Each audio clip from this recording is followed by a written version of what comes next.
কোন ব্যক্তি সবচেয়ে উত্তম? এক ব্যক্তি বন্ধু বান্ধব বাহিরের লোকজনের সাথে খুব চমৎকার ব্যবহার আচরণ করে, কিন্তু এই ব্যক্তি আবার পরিবারের সাথে, ফ্যামিলির সাথে খারাপ আচরণ করে, মন্দ আচরণ করে। কে উত্তম?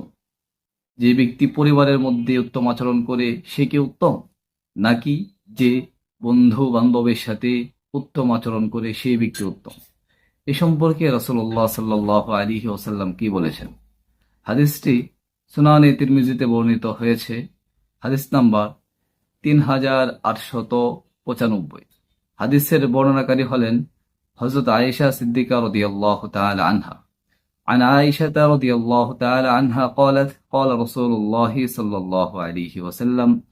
হযরত আয়েশা সিদ্দিকা রাদিয়াল্লাহু তাআলা আনহা থেকে বর্ণিত, তিনি বলেন, রাসূলুল্লাহ সাল্লাল্লাহু আলাইহি ওয়াসাল্লাম বলেছেন, খায়রুকুম, তোমাদের মধ্যে সর্বোত্তম সেই ব্যক্তি, খায়রুকুম লিআহলিহি, যে ব্যক্তি তার পরিবারের মধ্যে সবচেয়ে উত্তম, সবচেয়ে ভালো।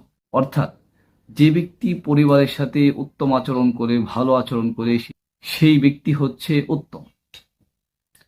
আল্লাহ তাআলা আমাদেরকে এই হাদিস থেকে শিক্ষা গ্রহণ করে পরিবারের সাথে সর্বোত্তম আচরণ করার তৌফিক দান করুন। আমিন। পরিবারের সাথে উত্তম আচরণ করব এবং বাহিরের লোকজনের সাথে উত্তম আচরণ করব। আল্লাহ তাআলা আমাদেরকে পরিবার এবং বাহিরের সকল লোকদের সাথে উত্তম আচরণ করার, উত্তম ব্যবহার করার তৌফিক দান করুন। আমিন। আসসালামু আলাইকুম ওয়া রাহমাতুল্লাহি ওয়া বারাকাতুহু।